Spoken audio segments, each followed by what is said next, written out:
Aujourd'hui, je te partage la vraie raison pour laquelle tu n'arrives pas à obtenir ce que tu veux profondément. Tu sais ce que tu veux, tu l'as même formulé clairement dans ta tête. Tu l'as peut-être même partagé avec des collègues ou avec ta famille. Ça peut être quelque chose comme je veux améliorer ma communication en réunion, ou je veux mieux gérer mon temps, ou encore je veux développer mon leadership. Tu sais que tu as les compétences pour y arriver, l'intelligence certainement, la motivation aussi, du moins au début. Et pourtant, quelque chose accroche. Un jour, tu es motivé, tout semble simple. Et le lendemain, les excuses se multiplient. Tes bonnes intentions s'effritent. Tu fais un pas en avant et plusieurs pas en arrière dès que ça devient inconfortable. Ce va-et-vient-là génère une frustration croissante. Tu commences à te demander si tu manques de discipline, si c'est trop compliqué ou si tu es tout simplement incapable d'y arriver. Le doute s'installe, solidement, au point où tu abandonnes complètement l'idée d'y arriver. Tu mets de côté tes aspirations, la chose qui te rendrait heureux, comblé et motivé. Je vais te dire quelque chose qui va probablement te surprendre. Le problème, c'est probablement pas ton objectif lui-même. C'est la manière dont tu l'as formulé.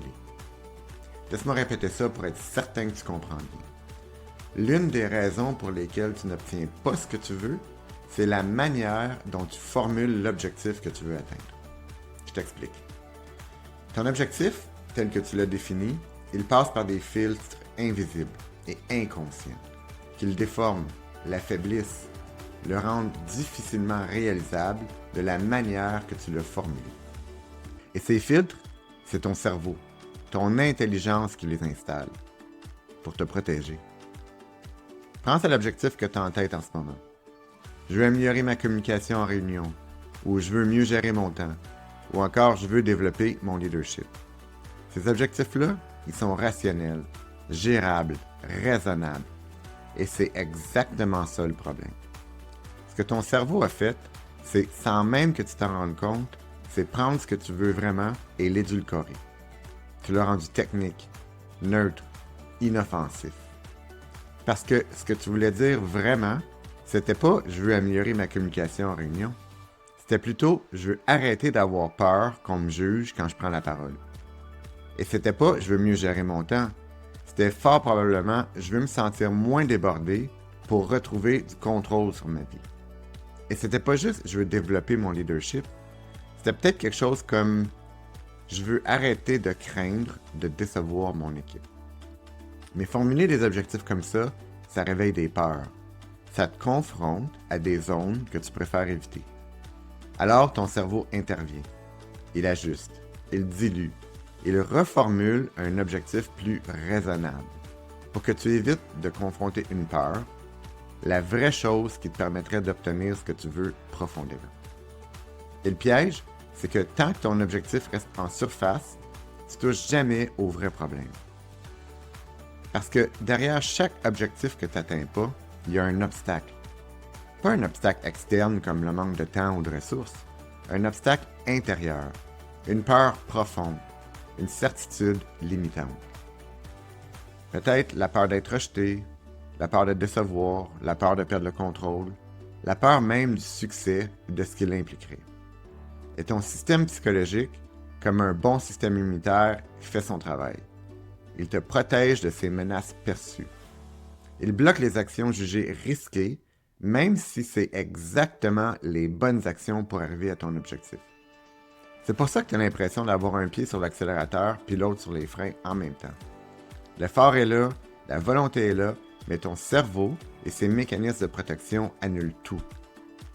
Pour sortir de là, il faut arrêter de voir ton objectif et ton obstacle comme deux forces opposées. Il faut les réunir en créant ce que j'appelle un objectif transformationnel.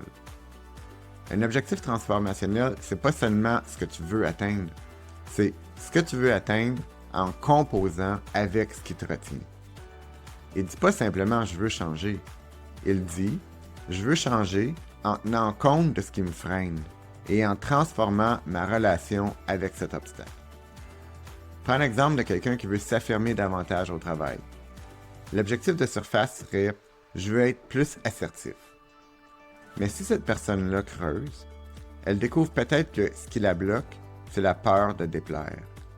La certitude que si elle pose ses limites, elle va être perçue comme égoïste ou difficile. L'objectif transformationnel devient alors « je veux honorer mes besoins et poser des limites claires tout en acceptant l'inconfort temporaire que ça peut créer dans mes relations ». Tu vois la différence? Le premier objectif ignore la tension. Il fait comme si l'obstacle n'existait pas. Le deuxième l'intègre. Il reconnaît la peur, il la nomme et il choisit consciemment de composer avec elle. Et c'est là que tout change.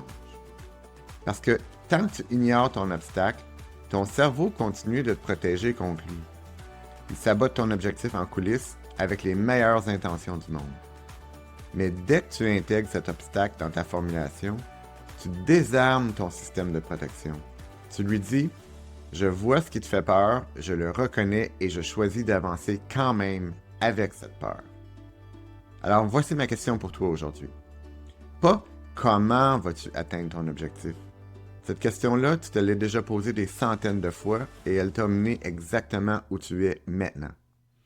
Ma question est « Pourquoi n'arrives-tu pas à l'atteindre? » Qu'est-ce qui se passe vraiment quand tu te rapproches de ton objectif et que tu recules? Quelle peur se réveille? Quelle certitude s'active en arrière-plan? Parce que tant que tu nommes pas ce qui te retient vraiment, tu vas continuer à chercher des solutions au mauvais endroit. Et d'ailleurs, voici ce que j'ai découvert après 15 ans d'accompagnement. L'objectif que tu crois vouloir atteindre, c'est généralement pas ton vrai objectif. C'est juste une version édulcorée que ton cerveau t'a autorisé à formuler. Le vrai objectif, celui qui va vraiment transformer ta vie, c'est celui qui te fait un peu peur quand tu le dis à voix haute. Celui-là, il mérite que tu lui donnes toute sa puissance en l'intégrant avec ce qui te retient.